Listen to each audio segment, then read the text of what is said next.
Good evening. Hola, hello. Assalamu alaikum to all viewers of Global Society for HCM Livewire at LinkedIn, YouTube, and Twitter. Every week, Global Society for HCM, GSHCM, brings to you interesting content on leadership, global HR practices, best practices. Today, we have a very interesting topic for business owners, chairpersons, board members of the organization on one hand, and on the other, we have got interesting topic also for the women leaders, breaking glass ceiling, women in the leadership roles. Let me first ask question to the organization, business owners, chairperson, and the board members. How prepared your organization is to bring women on board as C-suite leader or as a board member? And on the other hand, the next question is to the aspiring future leader women. How prepared are you to take on the C-suite role and the role of board members? Today we have with us a very interesting personality. She is an eminent board member. She is an advocate of diversity and inclusion. And voila, she calls herself a super mom. We have with us today Ms. Naila Al Moosawi. And let me tell you one thing. She has started one of the very fantastic initiatives. This is going to become a rage. It's already catching up like a wildfire all across UAE. And she's going to talk about it at the end of this topic of our discussion today. So let's first hear from Naila itself, a brief introduction, and let's see. And from there, we'll take on some of the very pertinent discussion today with regard to women in leadership roles, especially for the C-suite level, and how you can craft your path to become the board member, and also some advice or suggestions and some recommendations to the organization's board members, chairmen, managing directors, and the board members of the organization, that how they can create a strategy to bring on board women in leadership roles and also as a board member. Ms. Naila, welcome. Welcome from UAE, and your mic. Assalamu alaikum and good evening to all the viewers. Thank you, Sandeep. Sandeep is a very old friend of mine, a very strong network as well. And it's lovely to be amongst all the viewers, and thank you to the Global Society of Human Capital Management for asking me to come and speak today. It's a pleasure. So it will be an interesting experience, and I hope the viewers will have questions to ask me. I would like this to be a two-way collaborative kind of session. Over to you, Sandeep.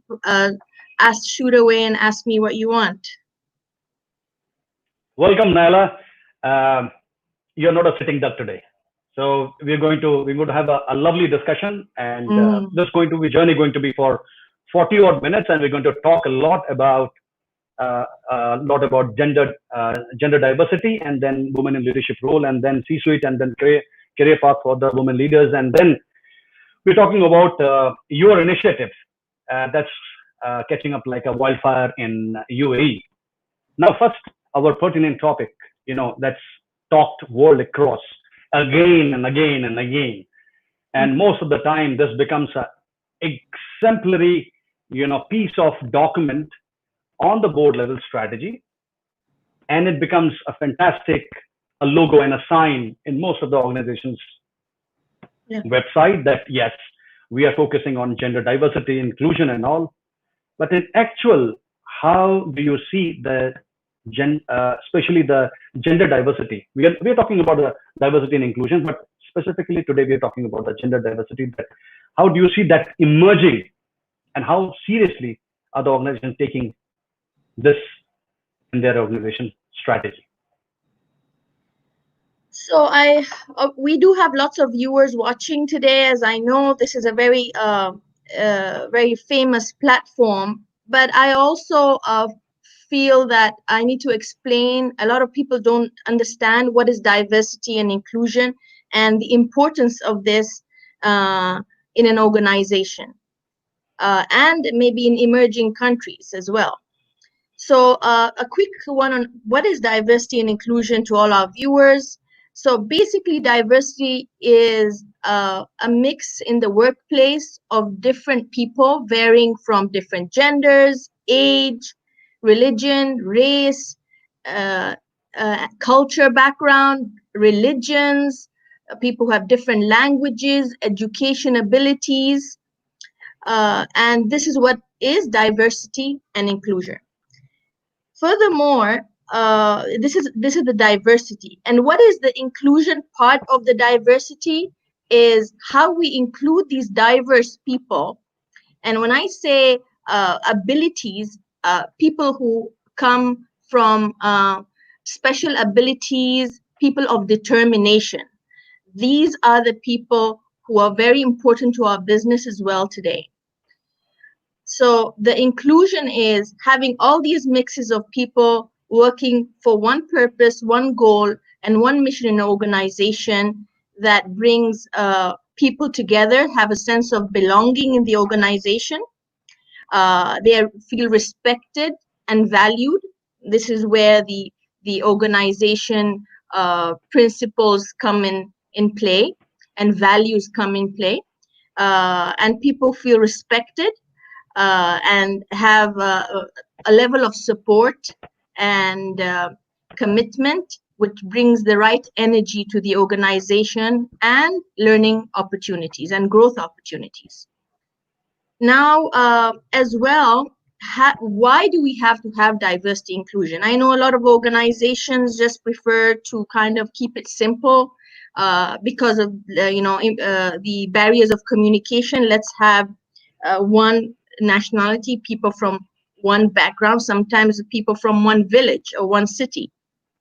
The reason for a growing organization to have this diversity and inclusion in the workplace, whether it's a small organization, medium or large, is that it gives the decision making is a better decision making when you have different kind of people with different mindsets. Higher employee engagement because you breed competitiveness in an organization. You reduce employee turnover because of the opportunities. Level of innovation and creativity increases.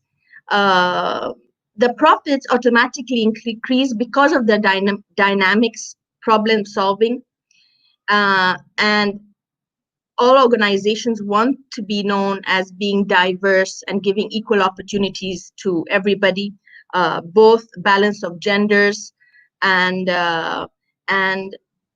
improved hiring results overall. So basically, this is what is diversity and inclusion, and the benefits that come that organization should adopt in these practices. Thank you, Naila. And tell us about how the diversity and inclusion, specific to the gender diversity and inclusion, is being practiced in Middle East and Africa region. How it is? Is it really on paper only, or really people, organization are practicing? I do feel I not only feel, I see that D&I is a big topic in organization, to an extent that diversity inclusion does not only favor, obviously when you say diversity inclusion, people have in their mind where women are less, men are more. I think in the contrary, considering the population, we have women in the Middle East and in Africa, the population of female is much more higher than male. Therefore, organizations tend to end up hiring more female. Plus, obviously, the female talent they're more sharper, they are qualified, they're ambitious, and they're flexible. Therefore, you see that balance. And no, it is not only on paper. I think we've passed those times where diversity and inclusion is on paper. Diversity, I would say, is there, but when it comes to inclusion of the people of determination, I think this Right. is where we need to kind of, move to the next level, where we or where we have to kind of set up platforms where we welcome and set up systems where we welcome people who have these kind of backgrounds and these abilities or challenges that they have. I've seen, between the public sector and the private sector, the government sector, you will find a lot of push being given by as a part of their larger governmental strategy, focus for the gender diversity and inclusion. I have seen there is a lag. This might take. I've seen a little lag in the private sector. There is still a reluctance to bring on board the woman in the leadership role, or as a board and the board members, and also for the inclusion part of it. Okay, so if we look at organization, I'll speak about private sectors now. Now, when we talk about private sectors, I'm talking about multinationals. Multinationals are good at diversity and inclusion, but it really depends on the industry. Sometimes industrial organization, it's not easy to kind of find female to work in the plant, for example, and maybe in the blue collar technical roles. In the government sector, you have a good balance of female to male, but then the balance kind of is not consistent as and when you go up into the leadership roles, and this is where we need some work. Then we come to the people of determination. That's also an area that government sectors are better at compared to the private sectors. So depending on what kind of sector you are, government or private, there is that imbalance. And for example, private sector appreciate this and have more drive because it's linked to their KPIs. So multinationals like Standard Chartered, Citibank, GE, BP. You see, these people have D&I incorporated at the group level, and there is Right. implications as well when Right. you do not have the balance. Now, and then you asked me something else about board. Now, the board topic is completely different. And I'm not going to generalize. I'm going to talk in the Middle East over here. The board positions and opportunities for women are much less than men. They are very progressed women, qualified women who can take board positions today. However, we also have to appreciate that the men come from a very long history of a board experience compared to the women. Right. And therefore, it takes time for women to kind of build the experience, the exposure. Plus, in UAE, they're coming up with initiatives in promoting diversity in terms of gender on boards, and it's moving really fast. Okay, now since we're moving to our next topic, which is women in the leadership role, let's talk about the benefits of gender diversity and inclusion and women in the leadership roles. What benefits the organization should foresee as a part of their strategy? I'm sure, unless there's a mullah coming in, especially the private sector, they won't listen to the benefits of gender diversity and inclusion and bringing women in leadership role. So let's throw some mullah on board and see that how they can catch it on the advantages of diversity and inclusion, especially gender diversity and women in leadership roles. Sandeep, I was really thinking on how to actually, come back with a response on this particular question. women, when we talk about women in leadership roles, I would be very careful and equal, and say men in leadership roles. I can turn around and say this, because I don't feel that this is the time and age where we as women have to advocate, or influence or convince women have to take up leadership roles. Right. However, Very if well you said. want me to advocate for Yeah. the men, I could kind of say a few words and say how good they are versus Oh, the that's women. brilliant. Yeah, Okay. there goes the super mom. Yes. So women and men in leadership roles are equally important. The balance in the organization, it goes back to what we talked about, that diversity and Right. inclusion. We have to have a balance. For many, many years, organizations have maybe made mistakes previously, decades, for uh, for um, for not having that balance, having opportunities for men more than women, and it cost them. Now, if we Yeah. turn around and give more opportunities to women and not in men, then we're just, losing a few more decades trying to realize that we're doing something wrong and trying to fix it again and again. Uh, it's gone beyond the days, as I said. However, the fact remains that, in my opinion, that women are the primary gender. I say that women are the primary gender is because this is why I put in my title Supermom. Yeah. Why? Okay. Um, we're ambitious. We're responsible for a home. Women can reproduce. We are career driven, and we are very successful. So women who are listening out there, this is all about how we are in nature. Right. The endurance of a woman is completely unreal. Constant, drive and endurance to be able to make it, and hungry for success.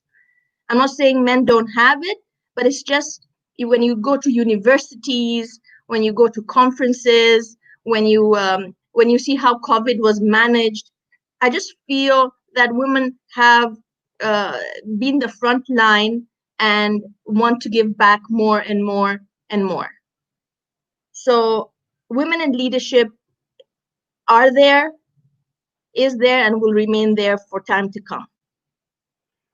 I see a theme emerging here that it's an underlying theme, which I'm saying that I can feel that emerging, that the sense of commitment, sense of dedication, and sense of sincerity from the um, other gender, from the woman, and apart from this, apart from these, the softer part of it, the harder part of it also, the woman in the leadership role can add significant advantage to the organization. So men doesn't have to get scared of it.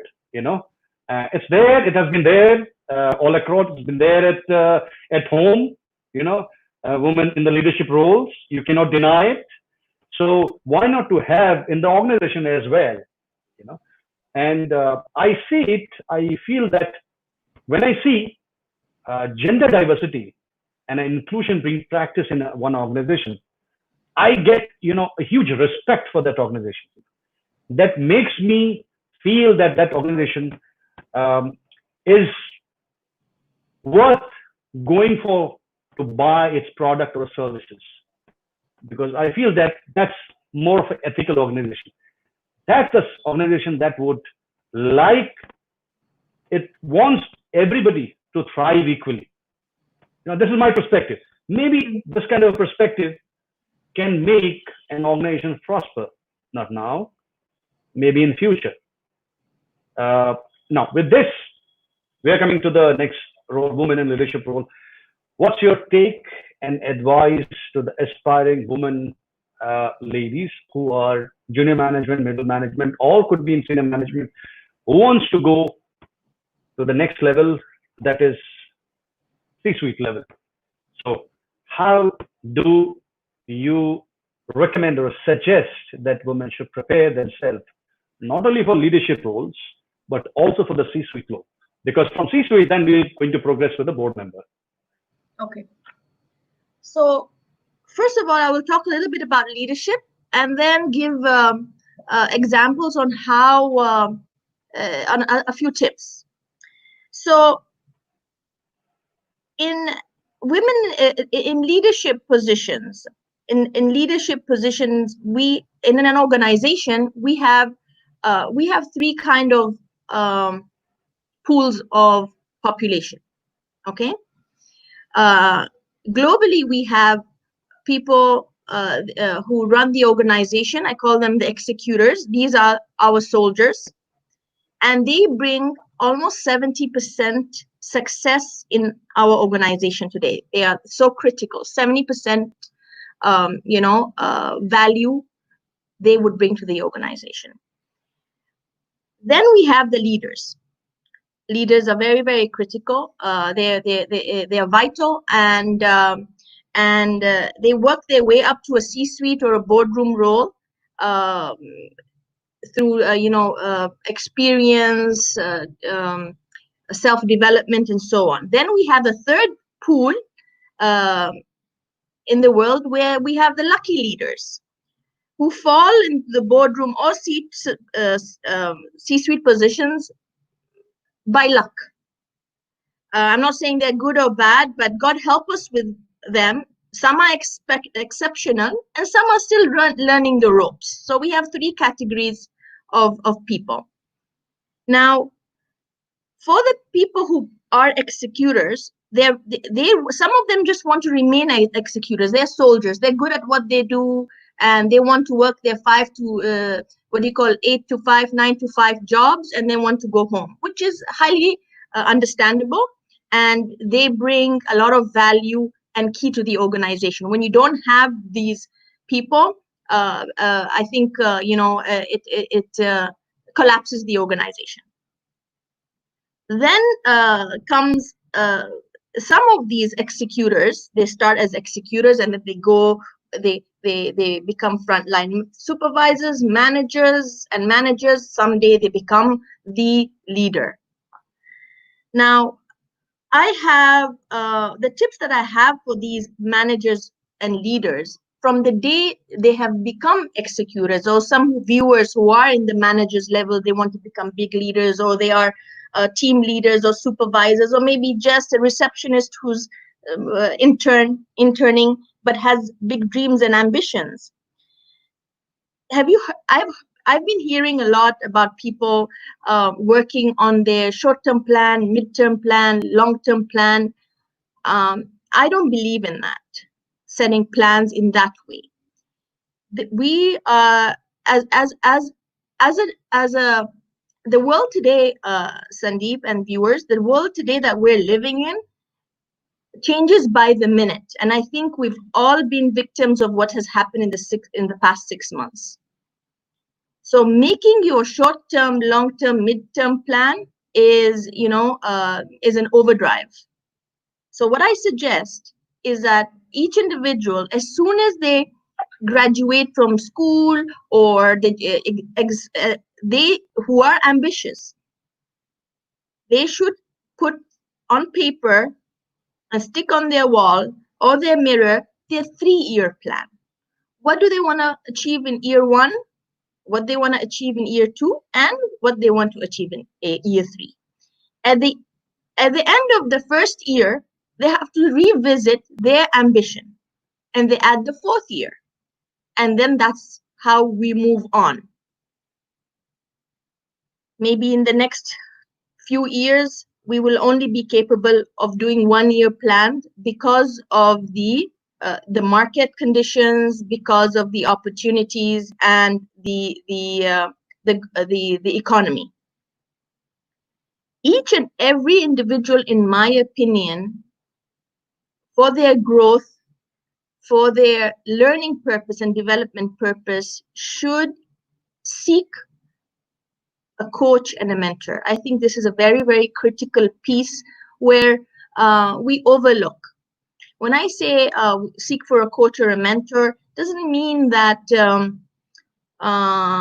you need to sometimes find somebody who is professional for the executor's level. So you're just an intern, you just graduated from school or university. You can ask your professor to be your coach or your mentor. You can ask one of your very senior wise uncles to be your coach.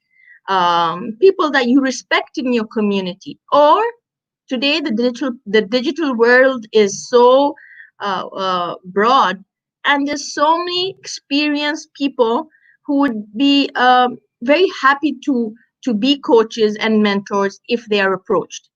So not to be shy, to step out there and seek that coach and mentor that you feel that, um, would be able, that you could have that conversation and receive that counseling that will help you grow in dealing with your personal life and your professional life. It's really important having a coach or a mentor for your growth.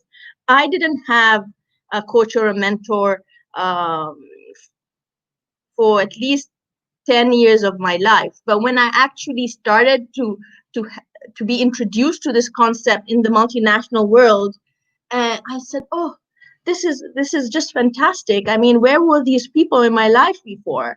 Life is so much easier. They put you on track. They channel your energy, and they help you manage your emotional intelligence, I think, as well."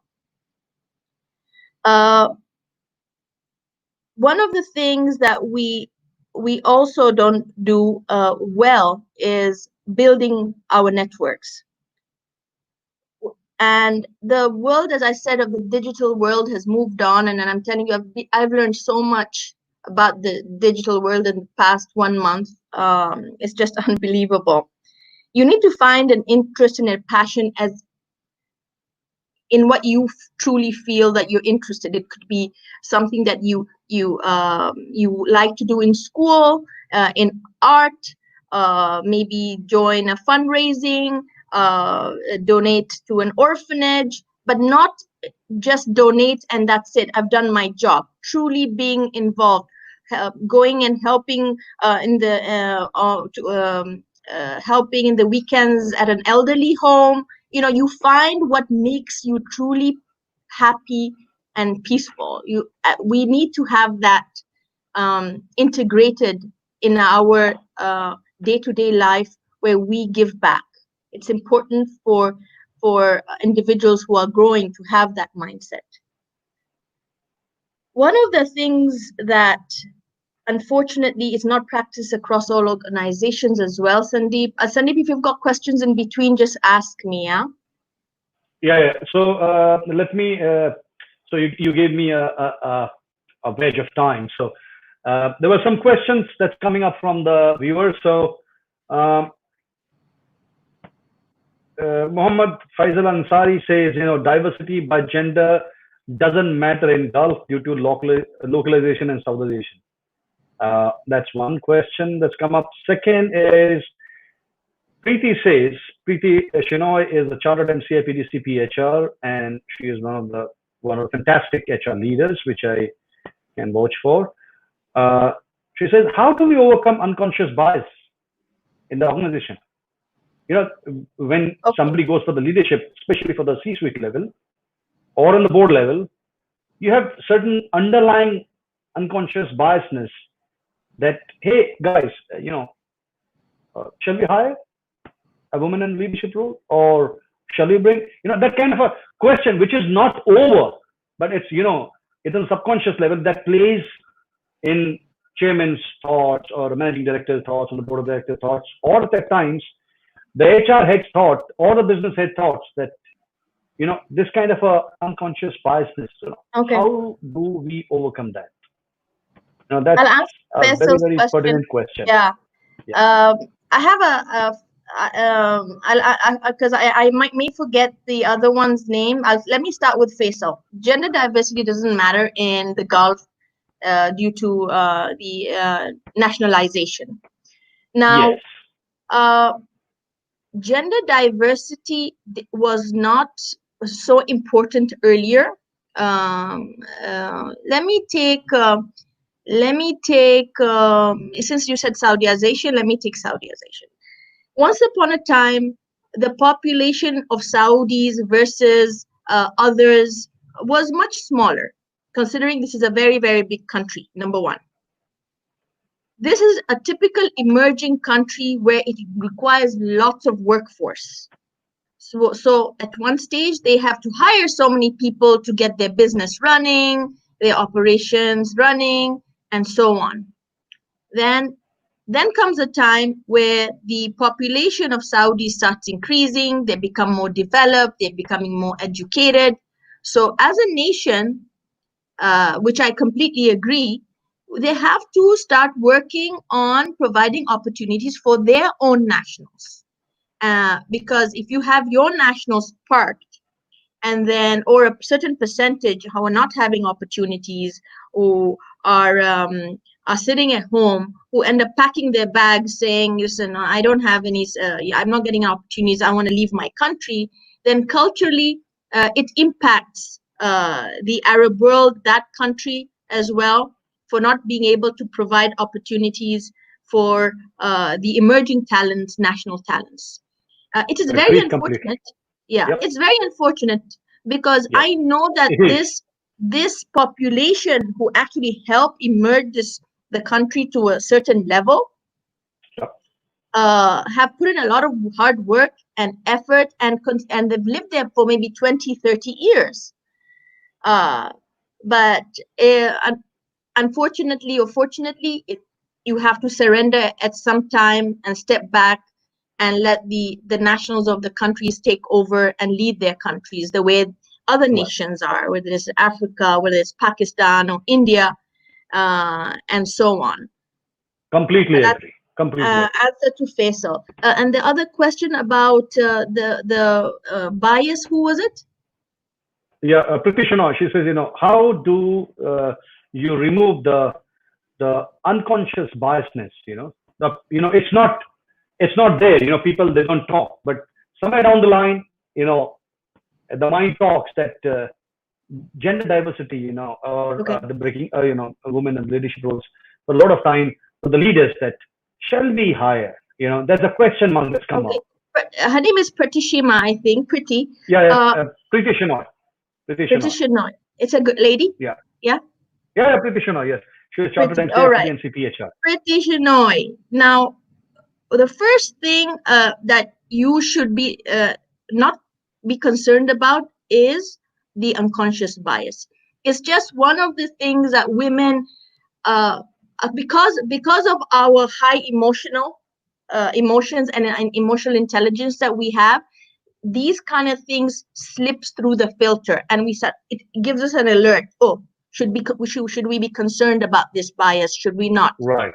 You as a professional, Pretty, should be focused. This is your vision. You have no underlying factor that would harm anybody.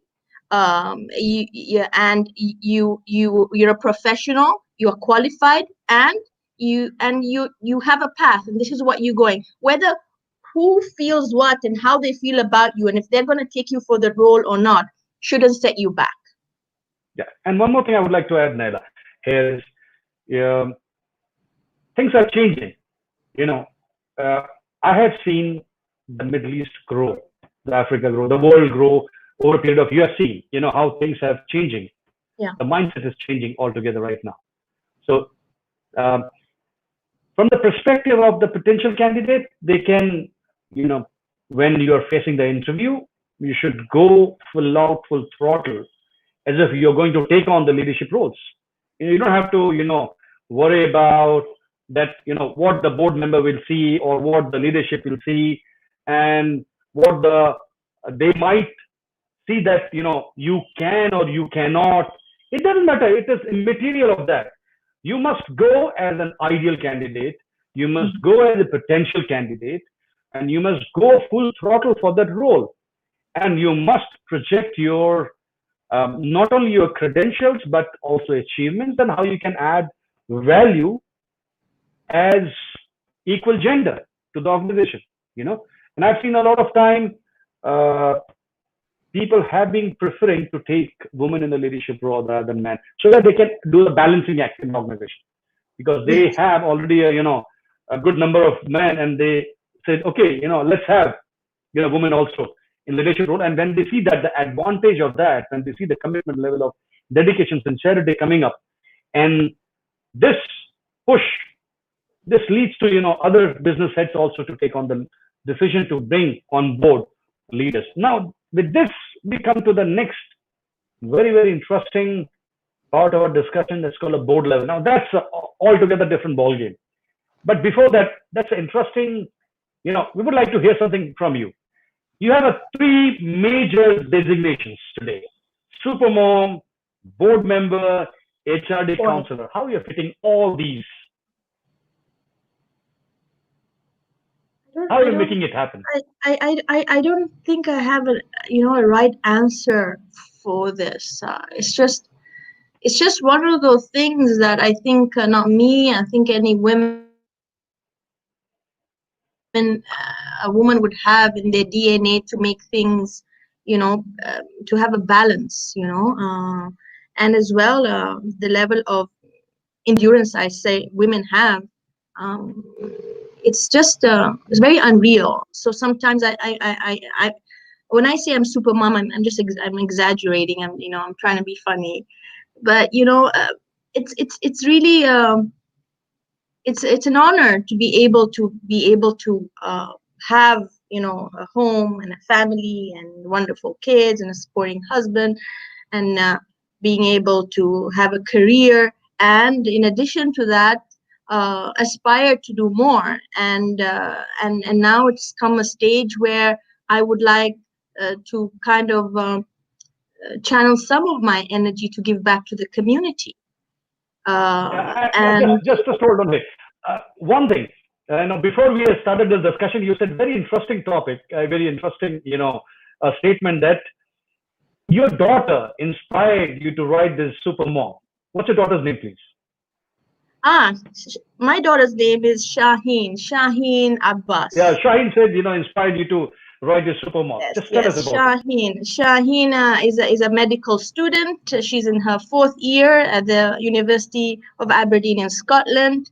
A very bright young individual with a lot of hope for the future, patriotic to her country and the community as well. And she said, you know what? I mean, she said, all these titles that you have are wonderful, but, you need to why don't you put super mom? Because that's different. I mean, isn't it? So I was a little bit shy. I said, I'm going to put it and come back and think about it. So then I said, you know what the heck? I'm just going to put it because it's true and it's different. Yeah, and that's amazing. That was a surprise. And I said, yeah, ma'am, that's a fantastic designation to have, super mom, board member, and HRD chief counselor. So we're going to talk about HRD chief counselor after 10-15 minutes. Take us to the journey of board level career path for the woman in the leadership role. And just before you tell us about the career path, one thing I would like to add to aspiring women to take on the C-suite leadership roles and to become the board member, you need to do a lot of personal branding. I'm a firm believer that if you have it, please do blow your trumpet. Nobody's going to blow a trumpet for you. You don't have to overdo it, but tell the world what you have. Tell the world what you're doing, and tell everybody, this is how you're adding value. How you're adding value to the organization, how you're adding value to the society, how you're adding value to community. And people, they recognize and they want people who take care of not only their family, not only to the community, to society as a whole, and they want such responsible citizen on board as C-suite leader and a board member. Now, with this, please guide us, our brilliant ladies, to the board member career path. When you say blow the trumpet, unfortunately, that is the case. Somebody had said to me a week ago, he came across my profile and said to me, I'm so glad that Hassan Amin put me in touch with you. And I was, when I came across your profile, he said to me, I was amazed that, we have a UAE national who has achieved so much success. But however, Naila, you have not, which he's right, he's completely right. You have not done justice in branding yourself. Agree. And people don't know about you. Deep down inside, this is a fact, this is true, but deep down inside, I still, because maybe I'm from old school, I found that so still not a significance. It's not a significance, but it's a need, I think, right now. It's like newspapers. Once upon a time, you have to buy newspapers. And now you can read newspapers online. It's there. Everything is online. And then people have to, if you're not online and you're still buying newspapers hard copy, that means you're completely outdated. So remaining active, remaining informed and updated and innovated and all that is key for your network and visibility today. Now, C-suite, Sandeep. No, we're going to the board. The board. Yeah. Now, before that, you took the name of Hassan Amin. Hassan Amin is chairperson of Dubai chapter from our Global Society of Human Capital Manager. Fantastic gentleman. It is. And he's the vice president of learning and development for Emirates NBD Bank. And he's phenomenal guy. The way he is driving the Global Society of Human Capital Management for Dubai chapter, amazing. And I love this guy. He is fantastic. So now let's move on to the board level career path, Naila. Tell us. So when it comes to I think so. That's a totally different ballgame, right? It's way above C-suite. Today, unfortunately, this is where diversity and inclusion has not shined, but will shine eventually. It is the gentleman's club so far. However, at least in the UAE, it's starting to break. And remember when I said, you asked me what is the path? We're good with time. Yes, Sandeep, I just want to confirm this. Yes. Okay. So the path to this is to have individuals who are very, very business seasoned. To get to the board is a very, very, there's two routes to the board. There's a route where, again, there's the lucky leaders who fall into board positions automatically. And some of them do very well, and some of them struggle until, they kind of learn the ropes. And then there are those leaders who actually work their way up to the board. They self-develop themselves, they get a mentor, and so on. And in my opinion, the people who've actually taken the longer route and through self-development, coaching, mentoring, moving to non-profit organization, working for NGOs, NPOs, and then finally make board positions. Those are the board members who are much stronger and much more sharper. Now, how do you get to the board? Everybody wants to probably know that part. I said earlier on, when you asked me about leadership, women in leadership, and so on, about assignments. A lot of employees, when they go to an organization, they sit in their departments, whether it's procurement or finance, they do their 8 to 5 job. They don't ask for more. Nobody wants more work. And therefore, they don't get exposed. So they move from one executive position to another company to another executive position, for example, is it finance or procurement and so on, and become subject matter in those fields. However, what I promote and suggest that these individuals request to get assignments cross-functionally. So somebody who's working in procurement can get assignments to work in finance, in dispatch, in operations. So they're starting to season themselves as an individual about the business, about profit and loss, about about recruitment, about talent. So they read, they develop themselves. So this is really important for individuals. And one of the critical factors, this is I'm talking for myself. I had coaches and mentors who helped me and are still helping me, move down my ambitious boardroom path. Despite that, I am a board member for 3 organizations. I still aspire to become a board member for a financially listed organization as well. And having coaches and mentors is a very critical piece in your advancement to the board. My coaches, Christina Leondis, Sandy Saxena, they added a lot of value in my advancement and my mindset as a board member. Getting qualifications, the right qualifications to become a board member is also a very critical piece. An organization called Haukama, which is a part of the Institute of Directors, are basically having programs structured to develop board members, and also they also have a mentoring piece that also supports them as well in there.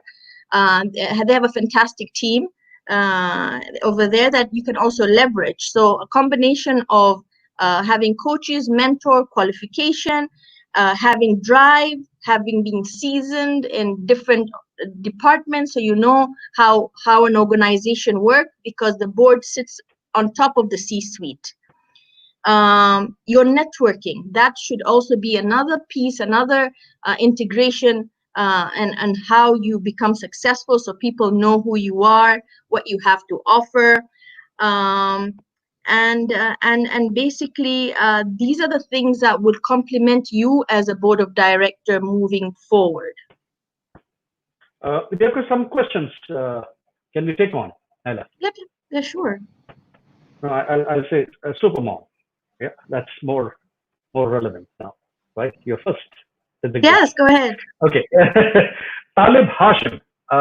He's an Emirati gentleman, and he says, first, really enjoying this insightful discussion and impressive work by Naila, who makes us all proud. My questions are as follows. The current COVID-19 pandemic has presented challenges, opportunities for diversity and inclusion, D&I. And can you please share what are some of these effects, number one? Second, from my experience, I've seen that the biggest obstacle confronting women are not necessarily men alone. Now, that's a big one. Can you repeat that again, But Sandeep? more so, yeah. Say again. What was that? What, not men alone? What did he say? What was the last? I'm saying, from my experience, he's saying, from my experience, I've seen that biggest obstacle confronting women are not necessarily men alone, but more so women who have attained senior positions without merit, as you call them, lucky ones. How can this be addressed? Okay, I understand the first question. I think so. It's the way right like this.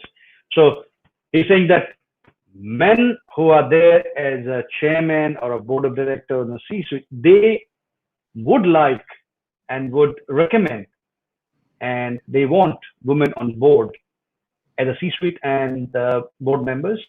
But at times what happens, the so-called lucky women who get into the leadership role or sometimes in the board level, they are the one who are creating sometimes a lot of obstacles for the women to come. Now, I'm not talking about the personal jealousy, women and all, but this could be one of the reasons why, could be, where this could be one of the challenges and hurdles for the woman to take on the leadership role. Now, there are two questions. طالب هلا شو الأخبار؟ Talib is a dear friend and also a dear family friend. I know him personally. Thank you for your question, Talib. Diversity and inclusion is a big challenge. I think in the past 6 months, what we have been through and survived, diversity inclusion is not a topic of priority. I think sustainability and survival and wellness is the topic that should be highlighted and is in play today. It's obviously it's out of the window. It's all about hiring, maximizing your hiring with the minimal that you in terms of remuneration and overhead costs. So you need one person to be able to do 5 different jobs, whether it's female or male. That does not happen, or a robot. That really doesn't happen. That doesn't matter. And it's about having the right person who's able to just do that. That is a lot of women have been impacted in this pandemic more than men. That is because men, the population of women is so much more than men. That is automatically the impact is naturally, that's the way it's going to happen. And yes, Talib, diversity and inclusion is not the wow topic and the topic of discussion for 2020. I think we should park this and support businesses and organizations and job seekers. I think I think we have like maybe hundreds of job seekers listening to us today and going through a lot of hardship. Tough times. And yes, and extremely tough times. Extremely tough time. And I actually made a note over here, if I can just say something for these job seekers. You know, in these tough times, we have to be really careful for these individuals not to get sucked in the big black hole, because this is what I've seen, and this is what I hear. And they come on different platforms such as this, trying to see if there's any opportunities, and when they see there's an HR position, maybe she will offer, which is completely understandable. I would like to actually tell these individuals, whether they are part of my residence in the UAE or internationally, be careful you don't get sucked into this black hole. So exercise the bliss. I call it the bless, BLESS. Okay, why I call it bless is, number one, B is read as much as you can. If you're seeking a job and you're not finding jobs, read books as much as you can. Keep yourself mentally engaged and mentally stimulant. Learn, go on online courses. These days we have so many online different types of courses that you can self-develop yourself, keep yourself validated, keep yourself engaged. So that piece is very important, and there's lots of free courses online these days that people are offering in as a give back to the community. Exercise. You see, I'm telling you this, I don't exercise myself, by the way. I would kind of have to push myself to go and exercise, but I do make time sometime. But it's so important when you start exercising and you start reading, you start developing, search for jobs. I'm not saying you exercise and you read books and you train yourself, you don't search for job. Allocate a specific time, a 3-hour a day time, where you go on the net, you go on LinkedIn, and you seek for job opportunities. Do not make finding job opportunity, a friend of mine says, your job, and sitting there for 8-9 hours, 10-12 hours on LinkedIn and just, shooting your CVs around. And as well, the other S is share. You're not alone. You're not alone in this in this world that is suffering from a loss of a job or being made redundant. Share what you know that somebody else may need. Maybe somebody else may be interested. Create a platform where you can help other people and share jobs that you think other people would need, or programs or things that you've seen that would help other individuals' wellness. So these are the five important steps for the job seekers that I really wanted to kind of squeeze in today, Sandeep. I still have to Yep. And answer Hashim's question number 2, though. yep.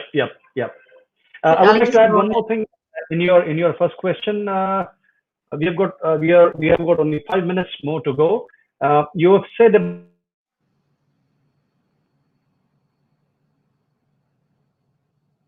Hello,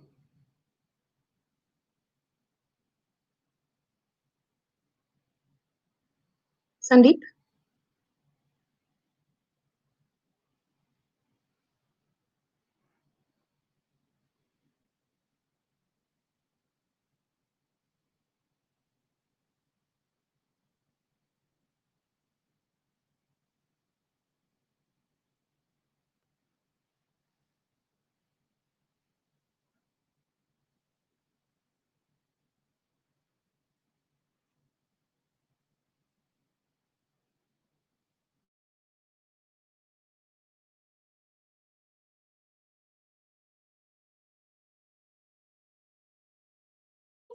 Can you hear me?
Yeah, we are live. Sorry, there was a system downtime. Naila, can you hear me? Yes, I can hear you. I'm good. It's Yeah, good yeah. that you managed to come back, but I'm not sure if all the viewers Yes, are gone. yes, we are live. Please go ahead. Thank you everybody for hanging in there and waiting for us. We're back in action. I just want to kind of pick off where I left to answer Hassan, to answer Talib's question.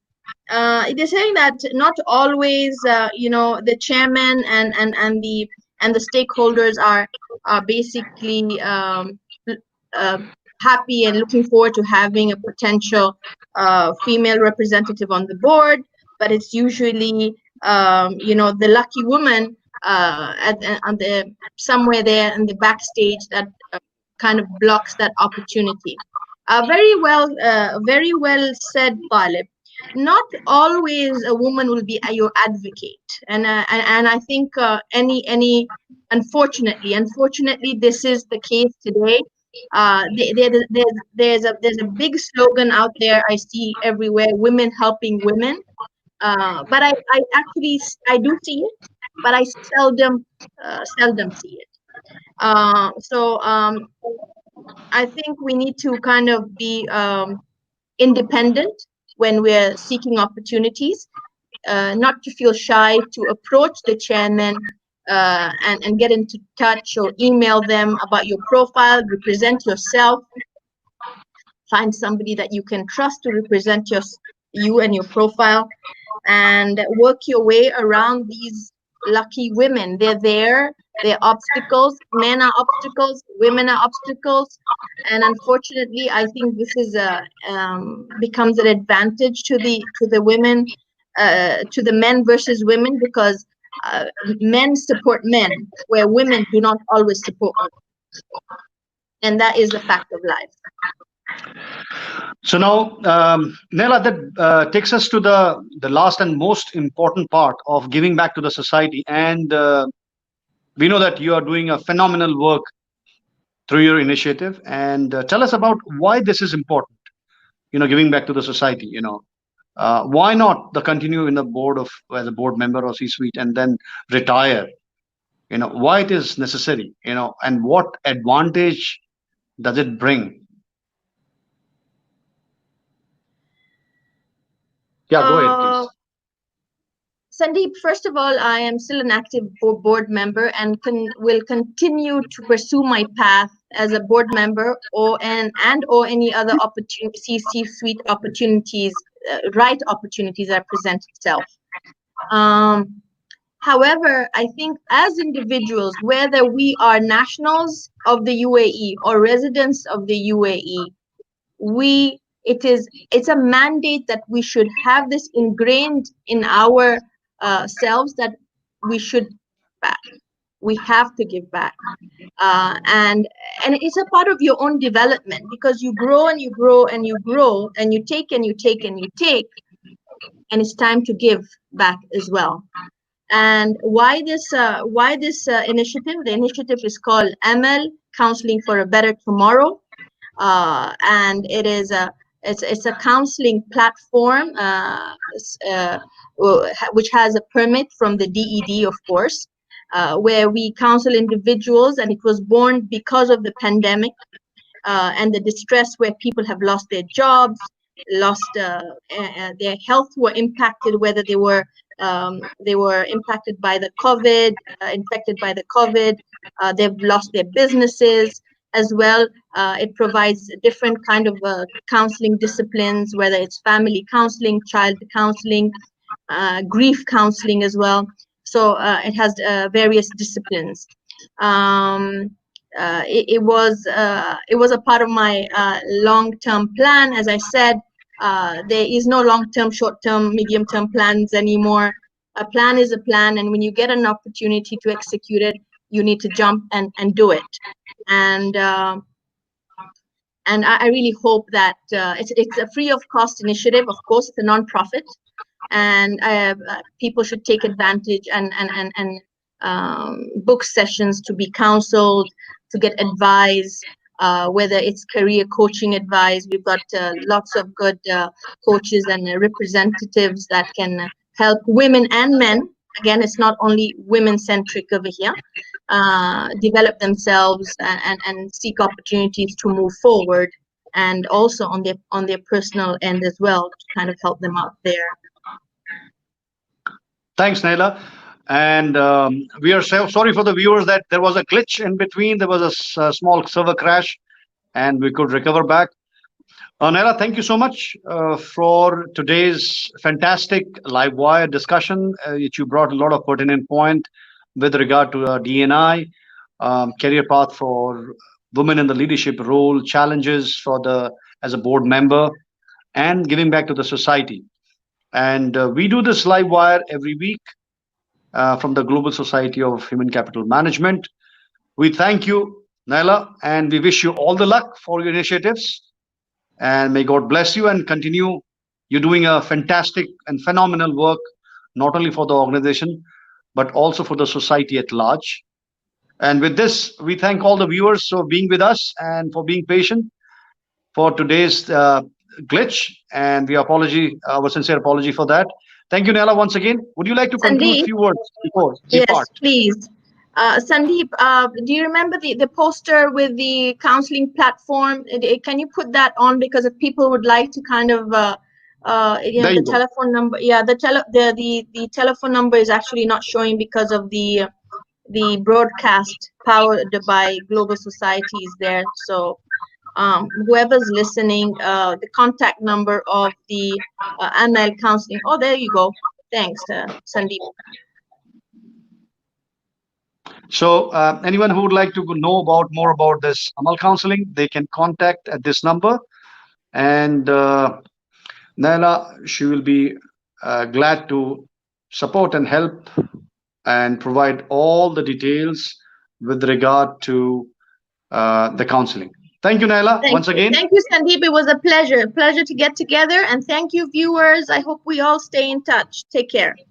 Have a good Thank you so much. And we will meet again next week with fantastic discussion and talk by eminent personality. And we again thank parting our supermom and board member and HRD Chief Counselor, Ms. Naila Al Moosawi. And we hope to come back with another live wire discussion, which is brought by Global Society of Human Capital Management and Boston International Institute of Certification and Assessment, the leading training institute approved by KHDA, Government of UAE, Dubai. Thank you so much.